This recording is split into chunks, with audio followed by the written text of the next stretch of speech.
clover grows on the ground. The bees are flying close to the ground.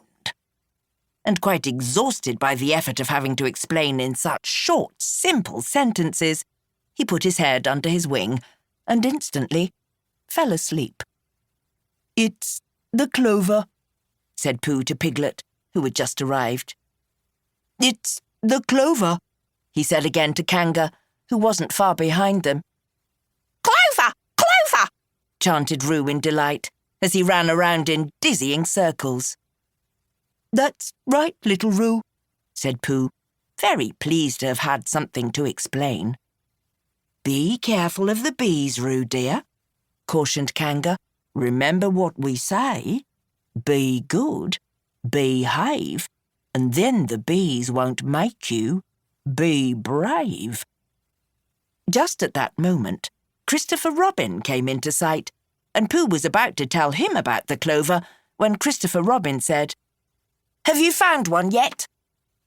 "One what?" they all asked. "A forer," Christopher Robin replied, and seeing the puzzled looks on all their faces, he sat in a patch of sunshine and told them all about clover. "It is not only bees who like it. Adventurers and discoverers also do, because anyone fortunate enough to find a clover with 4 leaves will have incredibly good luck."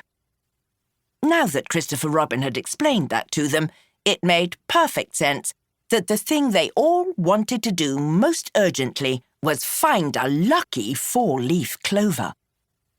"Found one! Found one!" squealed Roo after just a minute of looking. But it turned out that Roo had only just started to learn his numbers. "He's very good with 1 and 2, said Kanga proudly. "3's a little more difficult, and we haven't got further than that. But for his age," she explained, "2 is very good indeed." The others all agreed. Kanga had told them many times before that Roo was remarkable for his age, and so they knew it had to be true.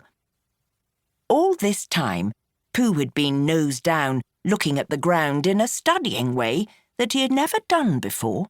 What he had always thought was just green grass was in fact the most beautiful carpet of clover, and every clover as far as he could see had 3 leaves.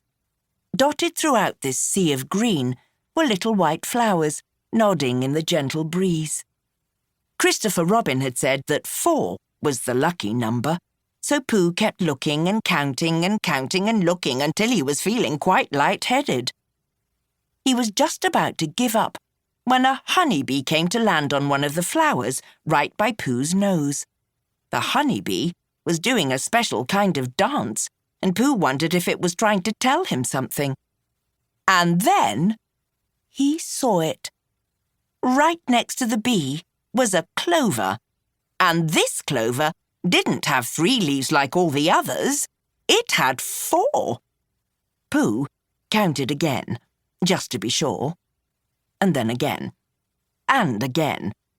And each time he counted, the answer was the same. He had found a 4-leaf clover. He was just about to call the others over to see it when Eeyore, the old grey donkey, wandered by. "Stuffy," said Eeyore to Pooh. "Hot and stuffy for the time of year, wouldn't you say?"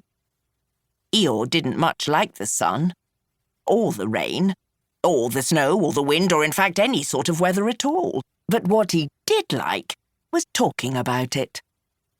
Quite so," replied Pooh, trying very hard to look as though he was listening to Eeyore without losing sight of his lucky clover. "Storm brewing, I'd say," said Eeyore. "Storm?" said Pooh, and this time he did look up. "How can there possibly be a storm, Eeyore, when it is so bright and sunny?" But here Pooh was mistaken. In one part of the otherwise blue sky, dark, angry clouds were gathering. As Pooh stared at those threatening clouds, Eeyore, absent-mindedly, put his muzzle to the ground